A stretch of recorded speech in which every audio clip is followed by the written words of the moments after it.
Bismillahirrahmanirrahim, me emrin e Allahut mëshiruesit, mëshirbërësit.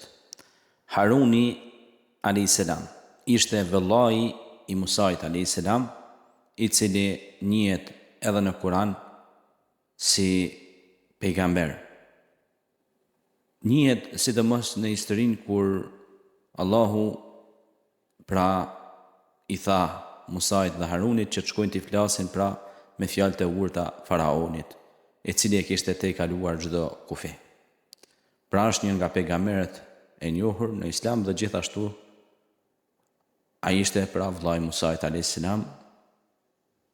I cili ishte caktuar në misionin e tij për shlirue popullin Benu Israelit nga slllavëria në Egjipt. Vllai Musait Haruni ishte vëlla biologjik. Haruni ishte vëlla biologjik i pejgamberit Musa a.s. Ata punuan së bashku përballë faraonit për ta çliruar popullin e tyne. Haruni luajti një rol të rëndësishëm në mbështetjet e Musait dhe në periudhën e Benu Israelitëve. Ai ishte një zë i rëndësishëm për Musain, veçanërisht kur Musa i paraqiste faraonit mesazhet e Krijuesit.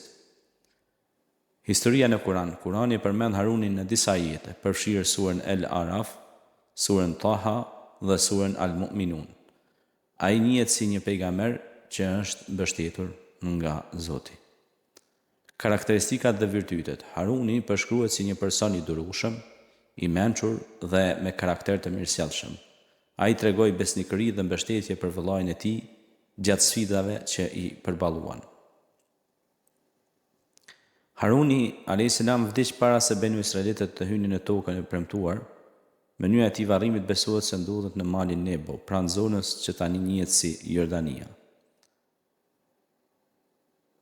Në Islam, Haruni a.s. nderohet si një nga pejgamberët më të spikatur në historinë islame dhe si një shembull i qëndresës dhe përkushtimit ndaj davetit, thirrjes, misionit.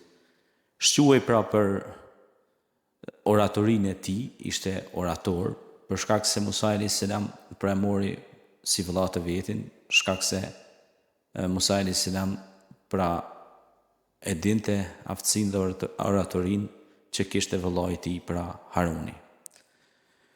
Ky pejgamberi i Zotit, ku dihet se gjithë pejgamberët e Zotit kanë ardhur ani abudullah fajtanibut tagut, me adhuru Zotin, me mësu njerëzit me adhuru Zotin edhe mos me i shoqëru, mos me i bë shok Allahut te bareke wa taala amma yushrikun. Haruni ishte ai që i thirrri njerëzit në besim në një Zot, që të largoheshin nga idhujtaria. Në surën për shembull Bekare thot Allahu më madhreshëm për çështjen e Musait. Tregon shumë bukur ne i dha Musait librin dhe ja bëm pas tij Harunin vllain e tij ndihmës. Surja Bekare 2:87. Pastaj në surën Araf thot ne i caktuam Musait 30 net e pastaj përsëri u kthye te populli i tij. Ai tha o popullim, me të vërtetë ju keni bërë të këqija derisa ndërruat besimin tuaj. Ndihmojmë Harunin për mua, Në surën Araf 7:142, po ashtu në surën Taha përmendet pejgamberi Harun dhe ishim të sigurt se ti do të jesh një pejgamber, me pas do të dërgoj Harunin me ty. Kur i thot Musait a.s. Në surën Ashura 26:13 dhe i tha Zotit e tij, o Zoti, më jep më shumë njohuri dhe më tha me dërgo vëllain tim Harunin si ndihmës.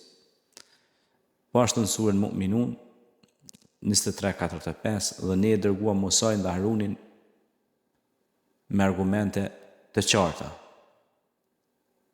Këto janë disa nga ajete ku përmendet Haruni a.s.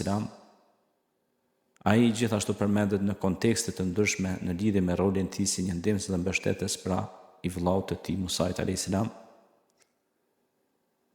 që erdhën për t'u mësuar të vërtetën popullit përmes librit të Allahut, Teuratit, që është një ndër librat që ne si musliman, si besimtar, pra e kemi kusht për kushteve të besimit, që ta pranojmë si libër të shpallur nga ana e Krijuesit, Allahut subhanahu wa taala.